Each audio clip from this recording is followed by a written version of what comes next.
It's been a while since I made a video.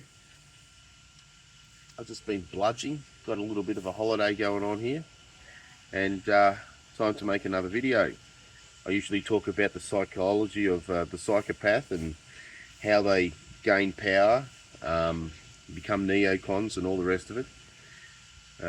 And they're very entitled, and they think the line in the sand is 100% in their favour. So any self-defence is aggression against them, and they're victims if you push back against their aggressions.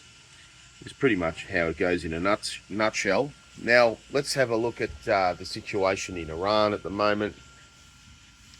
They accused Iran of having dehumanized them, of course, with absolutely just narratives. Oh, they're the baddies, they're the baddies. Use words like terrorism, they're terrorists, they're terrorists, they're terrorists.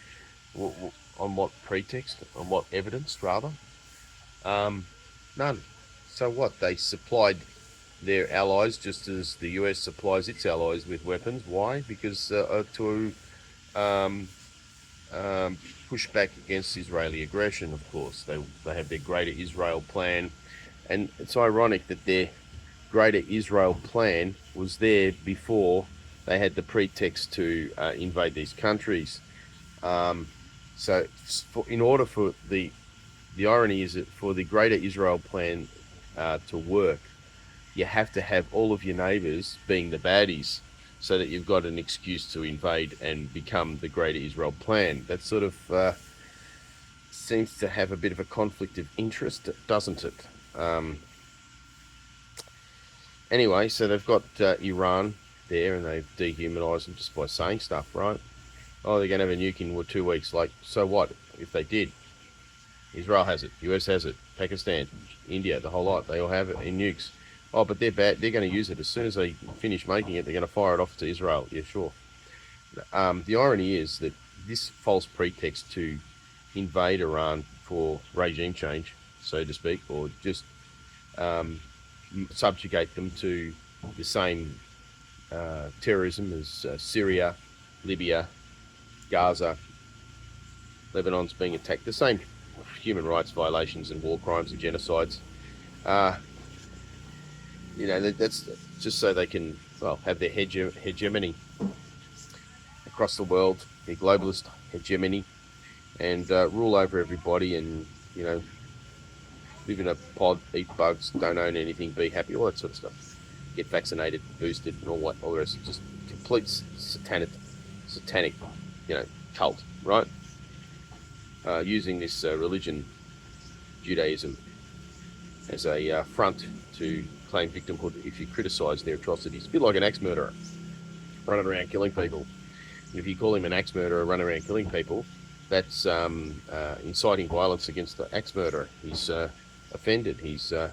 You're guilty of hate speech for notifying the authorities that there's an axe murderer going around killing people, because that could be you know, harmful to the axe murderer. This is the complete 100% toxic tribalists think of the psychopath. They're so entitled 100% that they're entitled to go around killing you with an axe, and if you say so, apparently they're a victim. So this is what we're dealing with, and I think now, finally, after talking for a few minutes, that you got that message. What? Anyway, so let's look at Iran. So on that note, the neocons and Trump, who is a narcissist and you know, a psychopath, he goes in there and he says, "Oh, let's negotiate." Negotiate means you're the baddies, we're the goodies, so give up and subjugate yourself to totally to our terrorism, basically.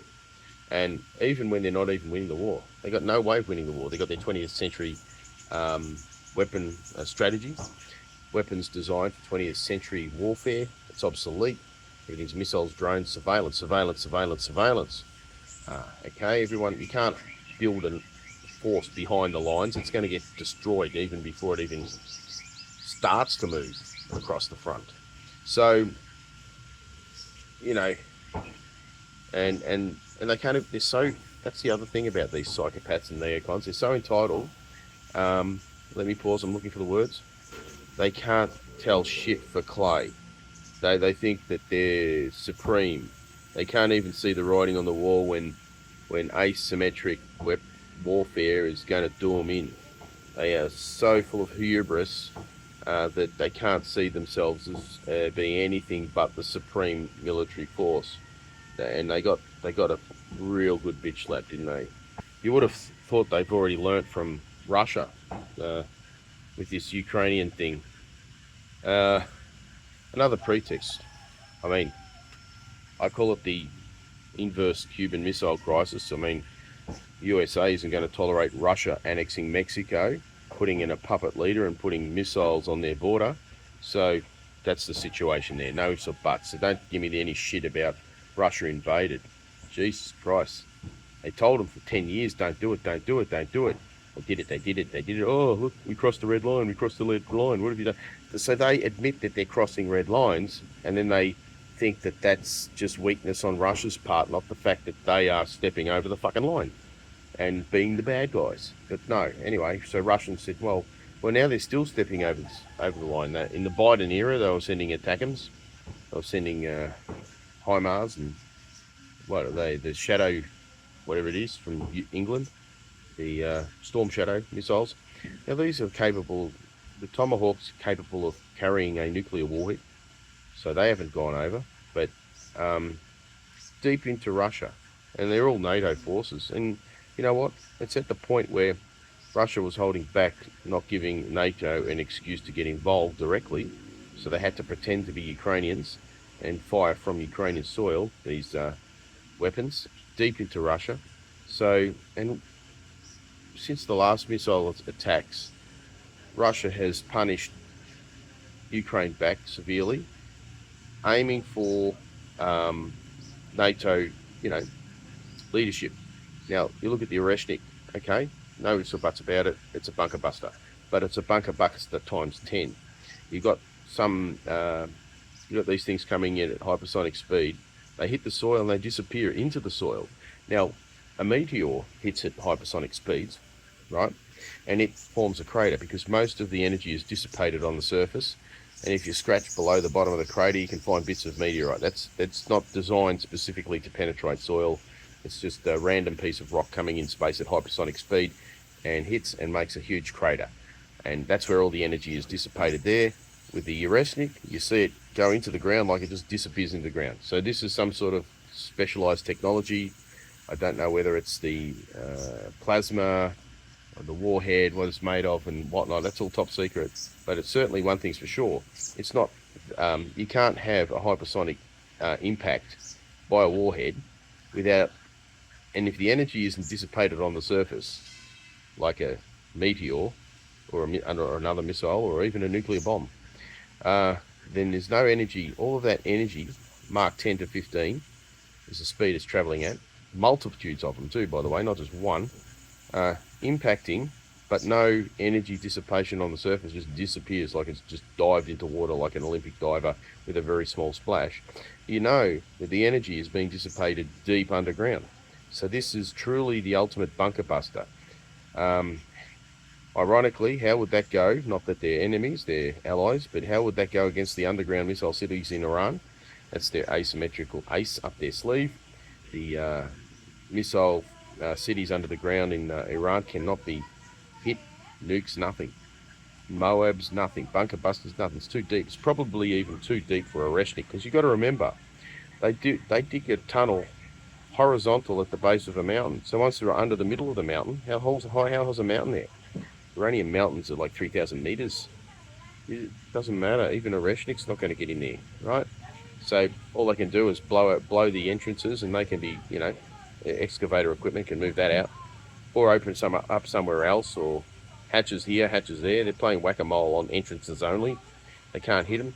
So of course the US are getting frustrated. They're looking for other targets.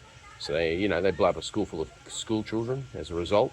That's all they're good at. All the West, as Andrei Martyanov completely repeats ad nauseum, and he should do so too, is that all they're good at is killing civilians. You look at the IDF, well, what are they good at? Killing civilians. What happens when they go up against Hezbollah with their drones? Well, with their 20th century warfare, the FPV drones have taken them out. The tanks, the infantry, what the hell do they think they're doing? Walking into Gaza against babies? Jesus, of course they're going to get killed. So anyway, there's just a whole lot of hubris, arrogance, and what I've been saying about psychopaths in previous videos over the last few years is presenting itself as evidential in all of the actions. So here's the USA. They can't do anything against Iran because of the aforementioned reasons. And they're still they're openly saying that negotiations are only a ruse to lower their guard so they can invade them or something, and then they want to go in and invade them and negotiate with them. I mean, the Iranians are looking back, shaking their heads sideways, going, "What the hell? What are these people for real?" You know, I've said before, Newland. Remember that? Everyone calls her Victor Newland because it's the way she looks these days. Victoria Newland, even their hubris, they're so ignorant of admitting things. She said, "Oh, if Russia gets their hands on the biotech in the Ukrainian labs, they could make bioweapons out of it," which is an admission that they were making bioweapons. If they were trying to find a cure for cancer, well, if Russia got their hands on that, what are they going to do? Pepper Ukrainian soldiers with a cure for cancer? You see, so she admitted it's okay. That's the hubris. They're entitled. They're entitled to make bioweapons because they're the goodies, and they're the other side of the baddies. So it's okay for them to make bioweapons, but not the other side. So when you have this, what's called toxic tribalism, think you're the baddie. You justify any atrocity in the name of just being the good guys versus the bad guys. That's your whole thinking process. You're a retard. It's a low IQ. You don't have to be high IQ to be high up in the the cult there, the Epstein Class. Take Kamala Harris, for example. She was just stringing big words together, hoping they mean something, and ended up with that word salad platitudes that were absolutely meaningless. Here she is, spilling them out there on a frickin' podium, and people are like, what? Yeah, just retard. They're very low IQ. I actually know why, because I used to think like that when I was a kid, because my father's a retard, and he's a neocon, and I remember thinking, just as we were raised on, well, my generation was raised on black and white movies, for example, midday matinee. I remember on the weekends I used to watch a few old movies every weekend on TV, and they were from the 50s or something, or 60s, and they always had the cowboys as the good guys and the Indians as the bad guys, especially John Wayne era movies. So that groomed my immature prepubescent mind to thinking that the cowboys were the goodies and the Indians were the baddies. But when you look at it, the cowboys were invading the Indians, weren't they? And well, I was programmed to think that if a cowboy killed an Indian, it was good because he was a baddie. But if an Indian killed a cowboy, that was bad because Indians are bad. See how that double standard applies there with that thinking? I still remember that as a child. And these neocons grow up and they don't even mature. They're all prepubescent. They have prepubescent mental retardation, and that's what makes a psychopath. And they're complete yes men, and they work their way to the top not because they have merit, but because they're retards. It's an inverse reality, and we see that meltdown happening now. A lot of civilizations melt down. They all melt down at the end. We're looking at the collapse of the Western civilization because of this hegemony, this Epstein Class hegemony, backed by a bullshit religion that I'm not allowed to mention, and a bullshit race. They're not a race. If you fuck your cousin, or fuck your second cousin, have some inbred kids, it doesn't make you a new race. It makes you a retard. So a whole bunch of fucking retards are ruling the planet, and that's why we're in the shit we're in. We got a retard fake US dollar. That's just printing money, right? It's an IOU. Let me print an IOU. Okay, print an IOU. Haven't done any work to back that, or back it with gold. Gold. I've said this before. Gold is meaningless. I mean, if there was a Mad Max apocalypse, what's gold going to do for you? Nothing. You can't eat it. You can't build out of it. It's no good for anything. It's not goods and services, is it? So, but it is respected because it doesn't rust away. It stays there like it should, and it's really hard to get, which makes it rare. So you've proved that you've put in the labour to get that rare earth mineral, gold, out of the ground, and people respect the fact that it took a lot of effort. You can't just print it like an IOU. So therefore, it has intrinsic wealth associated with it, and that's the whole psychology of why gold-backed dollars work. So you can't just print it, right? So you got to earn it. You got to earn it. You got to dig a hole and earn it. So even though it's useless, like unlike this house or Nipa hut I'm sitting in, it's actually took what generated. So therefore, it becomes something to trade, value for value, goods and services for goods and services. So that's why gold is good. And anyway, enough about that. We've got this dollar they're printing, and that's going to. It was backed by oil of all things, and really it's just that's all it is. Back. The only reason why it has any wealth internationally is because it is backed by oil at the expense of all of the Middle Eastern population who hate their leadership, who are just shills put in government. They're puppet leaders, all of these, sheiks and things from, and Trump is even destroying the bonds with those guys, We've got that guy in Saudi Arabia, the prince who cut up Khashoggi. Yeah, Trump, of course, called him, he should be kissing his ass. How disrespectful. So he's doing deals now with the BRICS countries and things like that. I think the biggest head up their ass Zionist shill is the leader of the United Arab Emirates. Don't know who he is. Not really interested. Doesn't matter. He's a puppet, and he's like boots and heels all the way right up Zionist ass. So UAE is copping a lot of heat from Iran as well. Qatar, same. Look, there's nothing. Like, this is the ultimate trump card, really. Iran has really shut down the Straits, and well, the US can't go anywhere near the Straits because of the asymmetric warfare. They'll just get blown up their ships, right? So they're way off the coast, and they're pirating any ships that are allowed to go through the Strait that are en route to China or something. They're stealing that oil, right? That's the US Navy. They're just pirates now. Okay. So what's China going to do about that? You stole our oil. We bought from Iran, or India. You see what I'm saying? So, yeah, I think China has a few aces up their sleeves since the US has completely deindustrialized themselves and moved it all to China. I think China has a lot of cards to play economically. So, look, they've shot themselves in the foot. They shat the bed. They shat their nest. Shat in their own nest. Shot themselves in the foot. Shat the bed. The whole US is full of hubris and delusion. They think they can just print money. They're low IQ. Everything about them is based on hierarchy rather than merit and actual thinking. And let's see how the shit hits the fan. It's going to be good. See ya.